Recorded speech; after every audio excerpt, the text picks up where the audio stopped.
ഉണ്ടാവണം.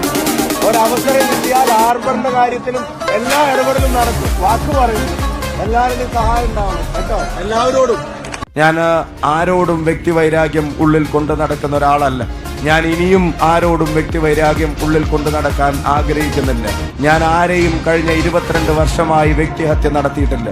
ഞാൻ ആരെയും കഴിഞ്ഞ 13 വർഷമായി അസംബ്ലിക്ക് അകത്തോ പുറത്തോ എന്റെ നാവിൻ തുമ്പിൽ നിന്ന് അനാവശ്യമായ ഒരു വാക്കും വന്നിട്ടില്ല.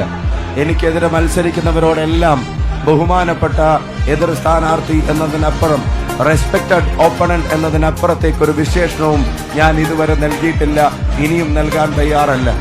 ഞാൻ ഒരൊറ്റ കാര്യം മാത്രം വടകരക്ക് പറയുന്നു.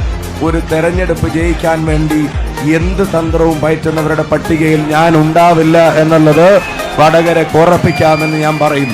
തെരഞ്ഞെടുപ്പ് ജയിച്ചാലും ശരി തോറ്റാലും ശരി വ്യക്തിഹത്യ നടത്താനും വർഗീയത പറയാനും ചേരിതിരിവുണ്ടാക്കാനും അവസാന ശ്വാസം വരെ ശ്രമിക്കില്ല എന്ന് നെഞ്ചിൽ കൈവച്ച് പറയാൻ ഞാൻ ആഗ്രഹിക്കുകയാണ്.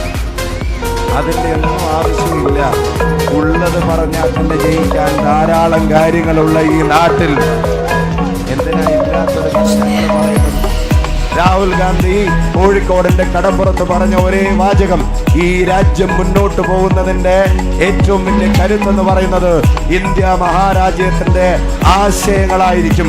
അതിനെ തകർക്കാൻ ജാതിയോ മതമോ രാഷ്ട്രീയമോ അല്ലെങ്കിൽ വേഷമോ അതല്ലെങ്കിൽ ഭക്ഷണമോ അതല്ലെങ്കിൽ പ്രാദേശികതയോ അതല്ലെങ്കിൽ ഭാഷയോ അതൊന്നും അതിനെ തകർക്കാൻ പോകുന്ന കാരണങ്ങളാവില്ല എന്ന് ഉറക്കെ പ്രഖ്യാപിക്കുന്നു. രണ്ട് ഭരണകൂടങ്ങളുടെയും എല്ലാ ദുർചെയ്തികളെയും വടകര മുന്നിൽ നിന്ന് ചോദ്യം ചെയ്യുമെന്ന് പ്രഖ്യാപിക്കുന്നു. 3 വടകരക്കിനി ബോംബിന്റെ രാഷ്ട്രീയം ആവശ്യമില്ല എന്ന ഉറച്ച പ്രഖ്യാപനവും